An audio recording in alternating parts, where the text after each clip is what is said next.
English premier ലീഗിൽ ഒന്നാം സ്ഥാനം തിരിച്ചുപിടിക്കാനുള്ള അവസരം നഷ്ടപ്പെടുത്തിയ ആഴ്സണൽ ഇന്ന് സ്വന്തം മൈതാനത്ത് വെസ്റ്റ് ഹാമിനോട് ആഴ്സണൽ പരാജയപ്പെട്ടു. എതിരില്ലാത്ത 2 ഗോളുകൾക്കായിരുന്നു ആഴ്സണലിന്റെ തോൽവി. മത്സരത്തിന്റെ 13-ാം മിനിറ്റിൽ തോമസ് തൗചെക് വെസ്റ്റ് ഹാമിന് ലീഡ് നൽകി. ബോൾ ക്ലിയറൻസിൽ ആഴ്സണൽ പ്രതിരോധം വരുത്തിയ പിഴവാണ് ഗോളിൽ കലാശിച്ചത്.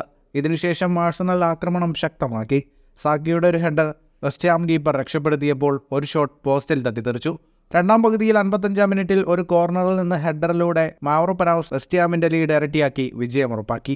സുവർണാവസരം പാഴാക്കിയതും ഗോളിലേക്ക് തൊടുത്ത 30ഓളം ഷോട്ടുകളിൽ ഭൂരിഭാഗവും ഓഫ് ടാർഗറ്റ് ആയതും ആഴ്സണലിനെ പരാജയത്തിലേക്ക് നയിച്ചു. വെസ്റ്റ് ഹാം കീപ്പർ ആരിസോളയുടെ മികച്ച പ്രകടനവും വെസ്റ്റ് ഹാമിന്റെ വിജയത്തിൽ നിർണായക പങ്കുവഹിച്ചു.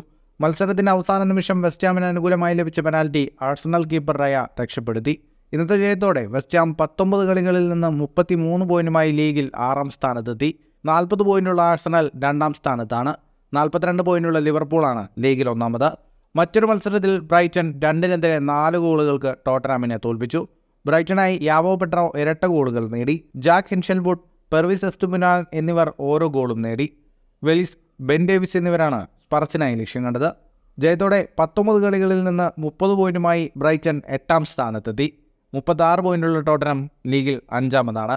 ഫുട്ബോൾ ലോകത്തെ കൂടുതൽ വാർത്തകൾക്കും വിശേഷങ്ങൾക്കുമായി സ്പോർട്സ് കഫേ ഇപ്പോൾ തന്നെ സബ്സ്ക്രൈബ് ചെയ്യുക.